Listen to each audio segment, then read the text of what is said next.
Testing 1 2. Testing 1 2. Testing 1 2. Testing 1 2.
Alright, I'm going to go ahead and get started here. Today we're going to be talking about, it's pretty obvious, pyramids around the world.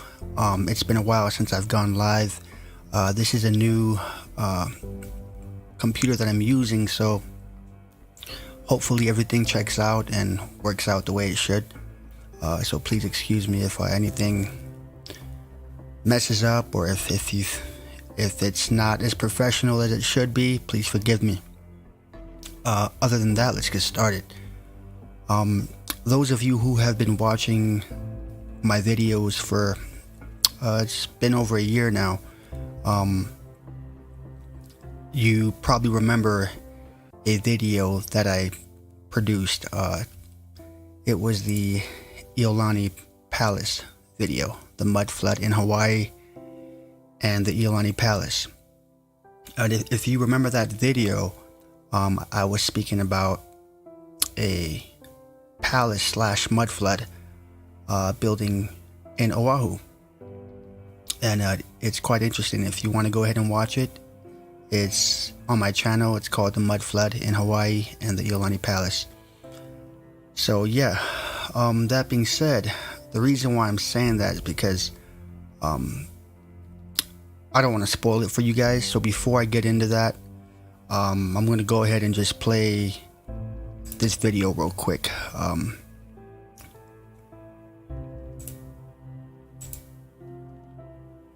Now, most of you know that, there's pyramids almost everywhere. If you do your research, you have them in China, there's some in the Amazon, smaller ones. But if we're talking about the humongous ones, of course, the Pyramid of Giza, everybody knows about that one. But there's quite a few pyramids out there, and some of the most popular ones are showing on the video right now.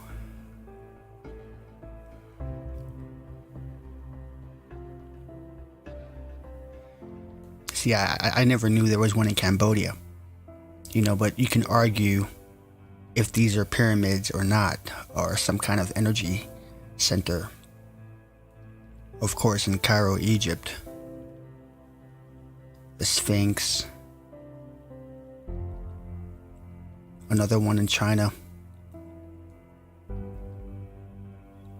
They're like everywhere. Iraq.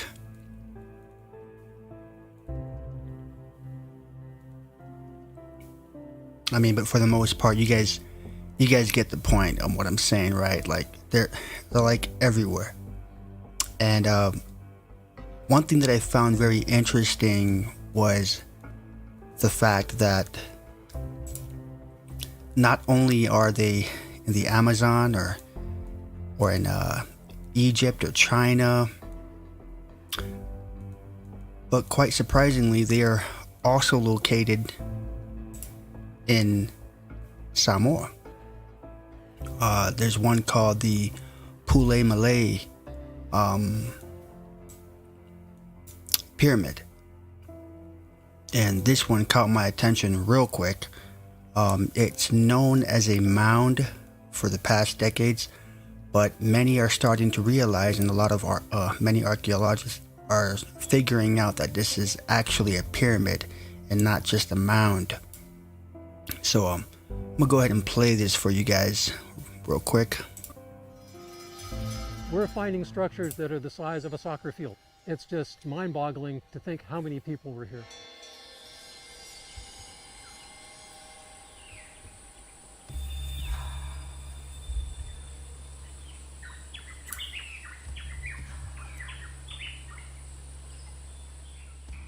What we've found in Samoa ends up being the best kept secret in the world in South Pacific.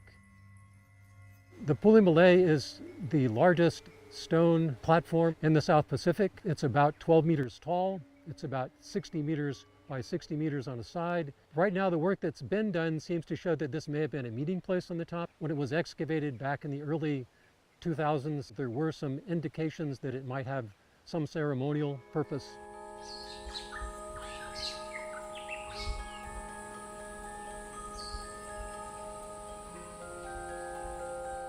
Ele fa maungire me fa ole ku nga mauri mo yava ele fa maunge ya ole pulmele ole maua ya so mo ka fa lo ya I fa me ka singa ku la nga be se nga lupe. Even with a work crew of 20 or 30 people, we were really only able to clear the area around the mound and see those structures in detail. So we weren't able to really truly understand how many sites were there.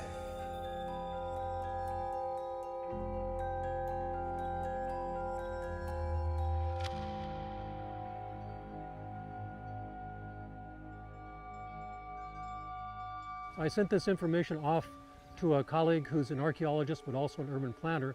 When he looked at it, he said, "This looks like what I see every day in urban planning."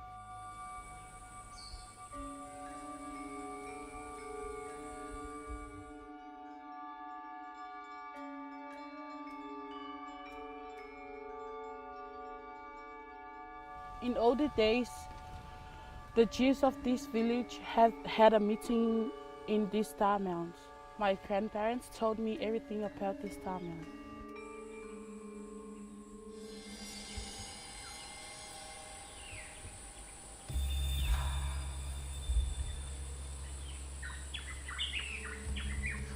Kamari fo mo ngi sa fa la ko se mo alupe e pe ngi sili aku e balu ave. Ero winga ko fo le ave mal kamari ya. And those of you who do not know, they are actually speaking my native tongue, which is Samoan. I am of the Samoan descent. That's what majority of my ethnicity is. I do have part Chinese and Japanese, but for the most part, I'm Samoan. So, FYI. From a strictly archaeological point of view, I'd have to say that these probably have some kind of ritual use. When we look at the modern villages, we find that there's not usually just one church, but many different churches within a village. And when we look around and find these star mounds, we're not finding just one isolated star mounds, we're finding a lot of star mounds in some places.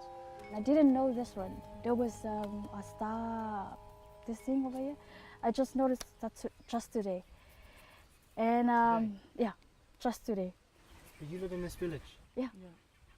I live in this village. And I didn't know there was this thing over here. Today? Yeah, Yes. just today. Wow. Yeah. Oh, amazing.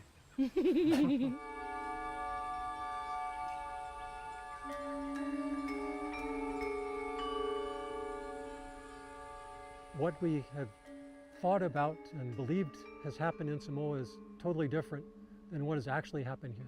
Now, these sites and areas have been abandoned for at least the last 200 or perhaps 300 years. We know that population mortality from culture contact and exposure to new diseases probably removed about 20 to 50% of the population. But when we add in social instability, warfare, famine, and the introduction of metal and projectile weapons, it actually suggests that the depopulation value is much higher and could be as much as 80 to 90% in some parts.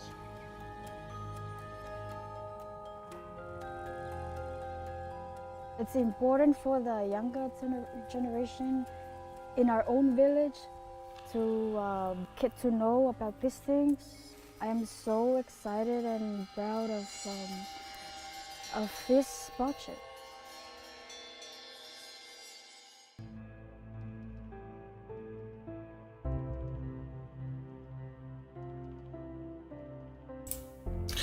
So yeah, I had to show you guys that video, but it's just amazing to know that on such a small island, you know, besides the Amazon or somewhere humongous like China and of course Egypt and Africa, you've got this small little tiny island that has a pyramid on it as well.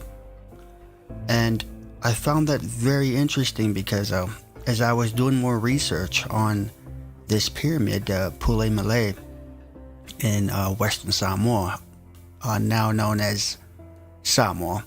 But as I was doing more research, I came across another video that was speaking about what this pyramid was made for. And not just this pyramid, but many other pyramids. And I think most of us who research these things, especially about the Middle Ages with Tartaria and the Millennial Reign, there are many structures that were used for some type of energy. So I'm gonna go ahead and let this video here play. And as I let it play, I'm gonna go ahead and read along. You guys can feel free to run this back and pause it, screenshot it, whatever you want to do to capture this. So let me go ahead and play this video here. And as it's playing, I'm going to go ahead and read along with it. So,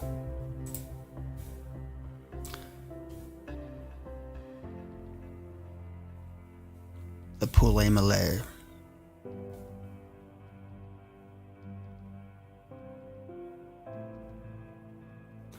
Made of basalt rock situated on the side of a volcano, bigger than a 2-deep stack of 80 double-decker buses. Crazy.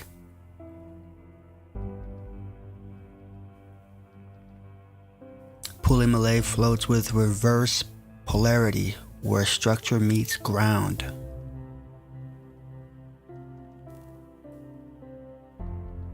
Thought to be the result of the volcano's power combined with a charge from the aquifer below.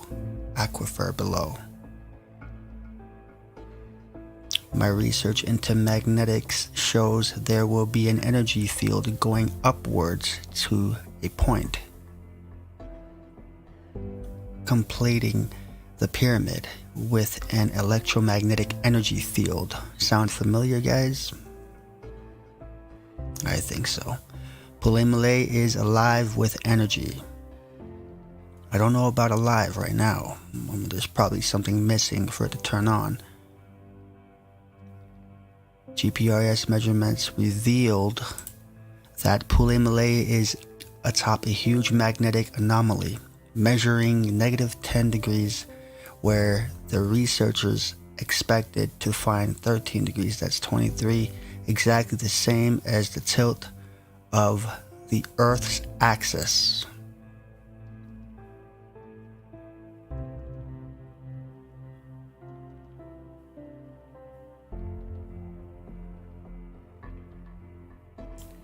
And that's not all, there's more.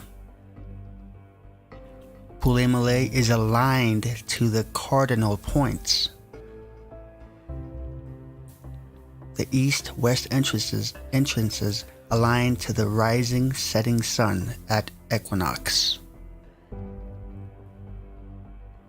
Also remarkable, harder to achieve, is the stellar alignment. From the small mound north of Pule Malay, looking south along the walkway linking the two, the Southern Cross lines up at its highest point on summer solstice. In short, Pule Malay is a star compass with electromagnetic power harnessed from nature.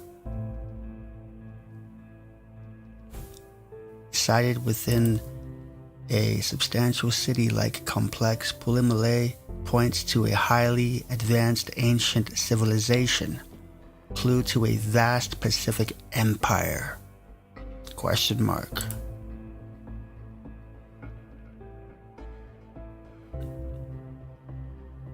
By the way, good morning, Loyal. Good to see you.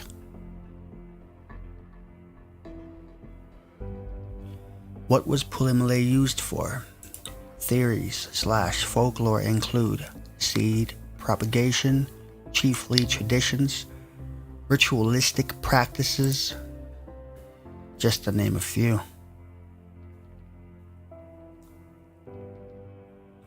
None speak to the solar or stellar alignment, much less the electromagnetic force.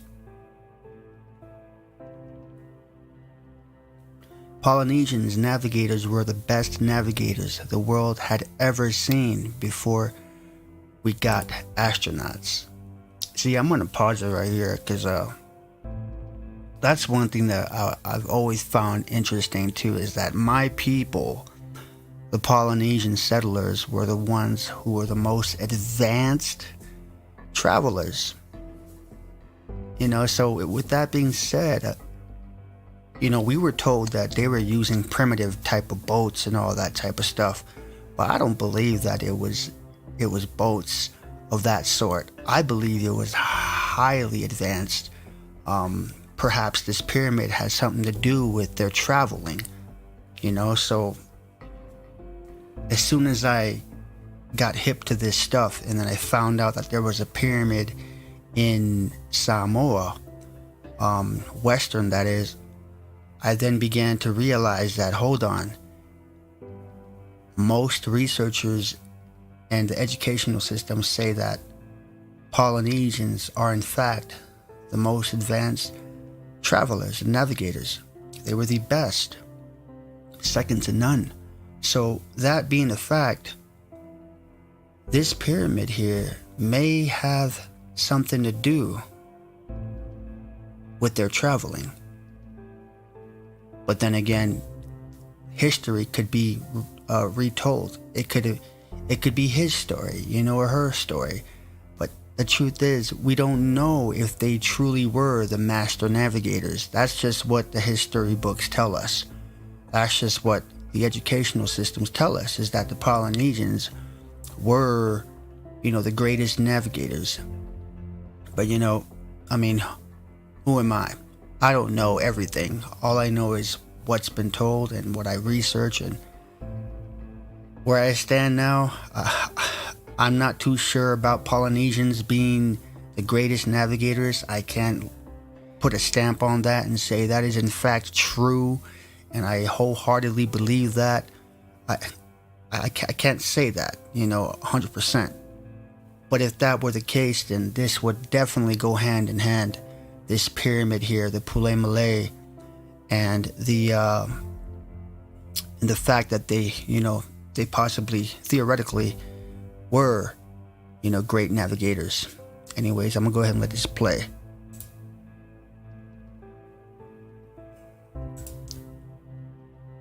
Archaeological excavations have found ancient remnants of humus, charcoal, the tea plant, and one large stones.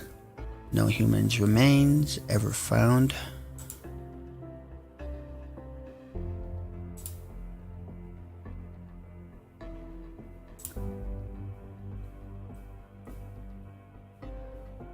Next slide. Tea does have ceremonial use, but that's not all.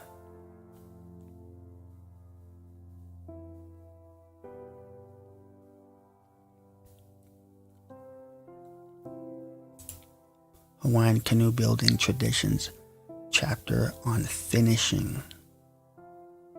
Paele was the name of the black paint Hawaiians used to paint their canoes.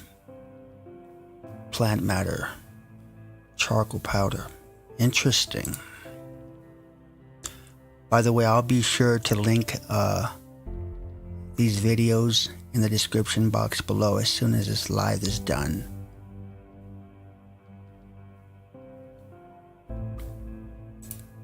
One canoe building traditions chapter unfinished. To make the paint color fast, the root from the tea plant was pounded and its juice added. Wow.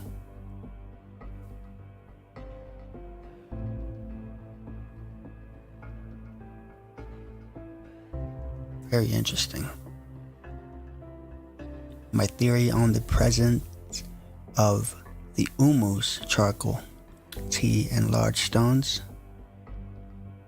Pule Malay was being used for finishing of large voyaging canoes, including the ceremony. Wow.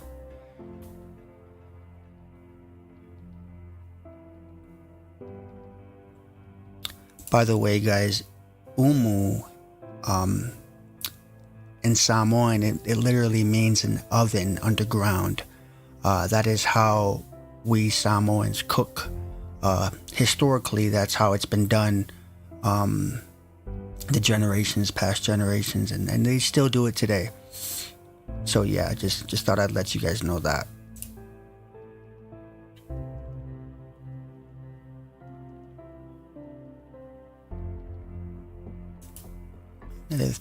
Magnetic power pad dry dock with large stones for mounting blocks. Okay. I can see that.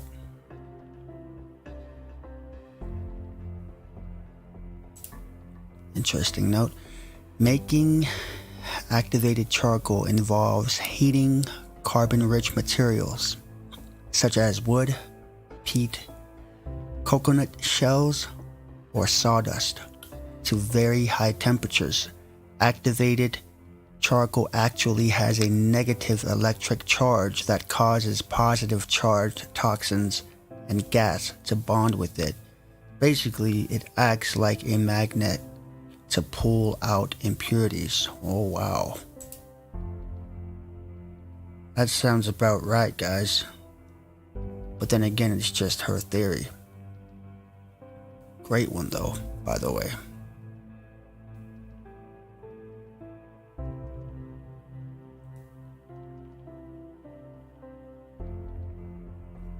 Thoughts on potential uses, tatau ceremony, healing magnetics.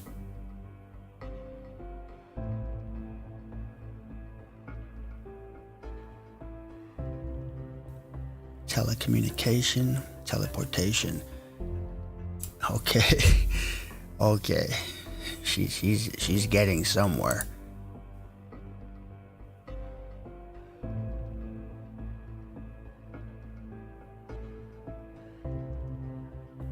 iPads, mobile phones, laptops were all fantastical concepts until they weren't. Exactly. Exactly.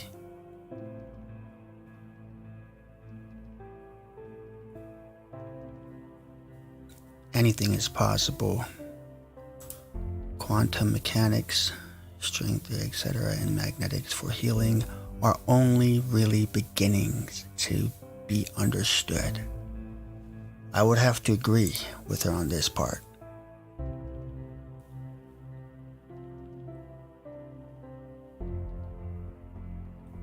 We simply have yet to remember what we once knew. Yes.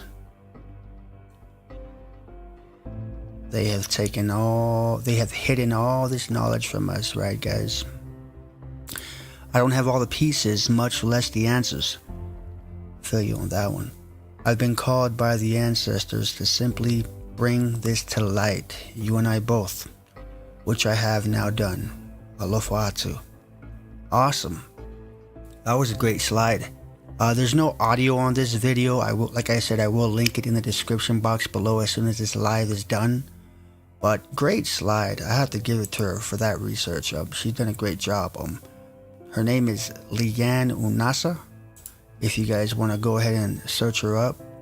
But like I said, I'll link her channel in the description box below. But before I go any further, I'm going to go ahead and read some comments here.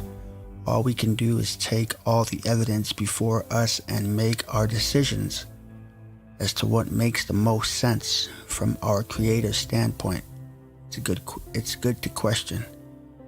That is very true, and that's what we ought to do, right?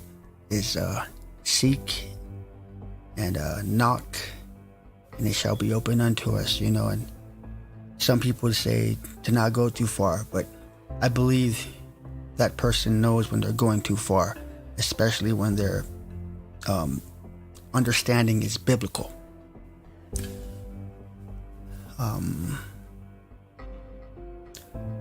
Peace to you too, Swen EHT. Haven't seen you before, but welcome to the channel. I grew up in Carson, California. All my homies growing up were Samoan. We ate a lot of good Samoan food every day. Barbecue, LOL. Hey, yeah, I'm not gonna sit here and you know say we had the best barbecue, but it is decent. A lot of aloha soy sauce, that's for sure. But yeah, definitely good food. If you have Samoan friends, then you won't go hungry for the most part. And they'll treat you as if you're their own. That's another thing that Polynesians in general have in common, is that humbleness and just very family oriented. Apparently they have something called med beds that are frequency healing. would like to hear about that. Med beds, huh? They took me in like family. Yeah, they often do that. Just make sure when they ask you to eat, be sure to just eat, because it'll come off sort of disrespectful if you do not eat. And I think that's with other cultures too, not just Samoan. But yeah, man, I mean, back to the topic. It's just amazing to know these things, like the previous video that I did on the Iolani Palace. I thought that was it when I was getting into all this Tartarian stuff and, flat earth.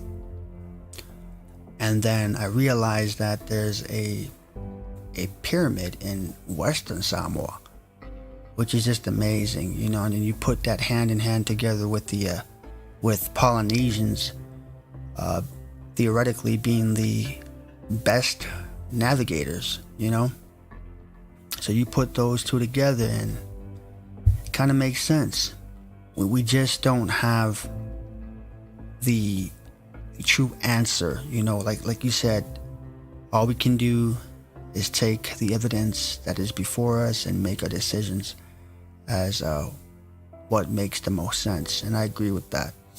But that's what I'm here for. That's what most of these researchers on YouTube are here for, is to enlighten others and to help each other out with getting to know the truth. Thanks. Nice to meet you. I'm from Switzerland. Hi, all.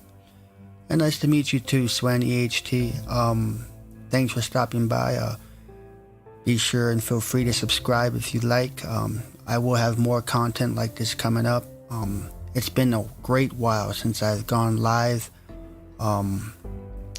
Loyal Tangi knows that. He's been one of my subscribers from the beginning.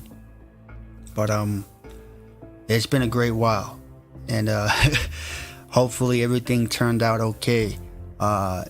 Considering the fact that this is a new PC. I wouldn't say it's an upgrade, to be honest. The previous one I had before was far better, but hey, you get what you can work with, right? So, awesome, thanks. You're welcome, Chuck. You're very welcome, Chuck. Channel's growing. Keep up the great work. I definitely will try and keep up the good work. It's definitely not easy to create content. I have to admit that, and I know I haven't been very social with my subscribers. That's because a lot of things are going on in life, and those of you who are keeping your eyes open, you guys all know that there's going to be a food shortage soon.